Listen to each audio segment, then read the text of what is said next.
Samuel Leeds here, hope you are good. I want to talk to you a little bit today about mentoring. What's the difference between mentoring and coaching? Do you need a mentor? And if so, what kind of a mentor? Do I have a mentor? And also give you the 2 things that you need in order to be super successful in any business or walk of life. So firstly, do I have a mentor? The answer is a big fat yes. I think that unless you are the best in the world in your field and know absolutely everything there is to know about that topic, then you should have a mentor. And guess what? I'm not the best in the world at anything as far as I'm aware. So I have a mentor, a property mentor. I still have a property mentor. I have a speaking mentor. I have a business mentor. I have a marketing mentor. I have a whole lot of mentors. I also have coaches as well.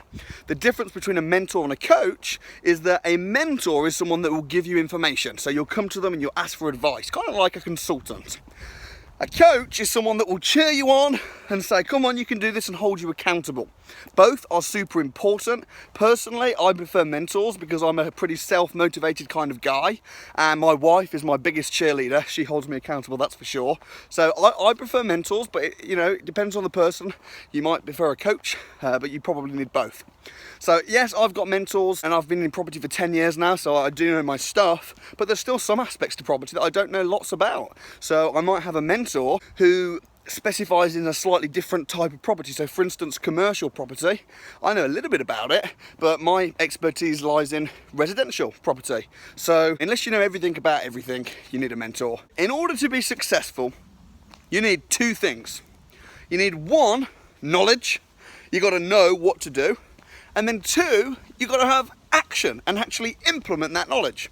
The 2 types of people that concern me the most are when I might be running a property crash course or an event and I teach something really good. And the two reactions that you should not have, which broke people have and unsuccessful people have, one is, wow, I'm gonna do that. What a brilliant idea. And then you get home and you don't do it. What do we call those people? We call those people course junkies, where you fill up with knowledge and you become like a stuffed turkey and never actually do anything. And that's a very dangerous position to be in. The kind of person that's also broke and unsuccessful that infuriates me just as much as the person that doesn't implement anything is the person who says, I already know that.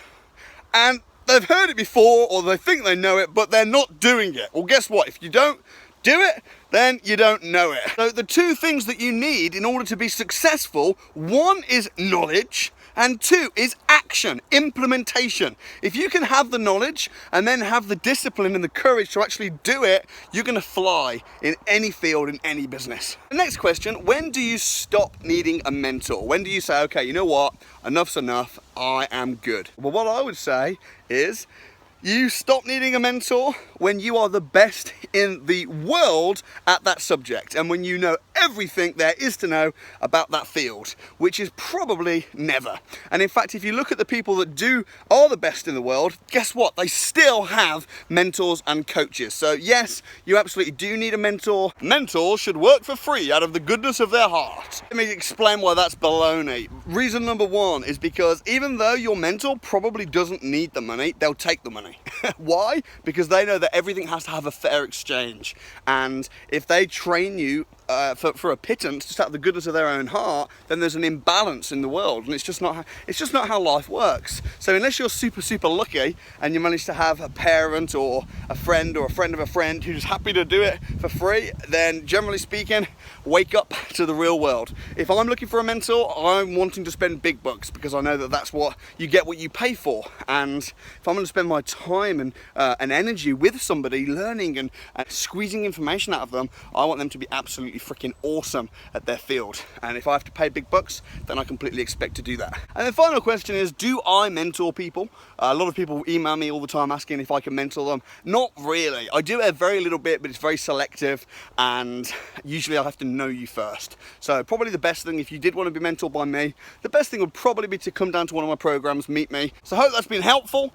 In conclusion, get a good mentor, get good people around you, learn from a mentor, and then do it. And if you haven't got the willpower to do it, then get a mentor and a coach. God bless you. I'll see you soon.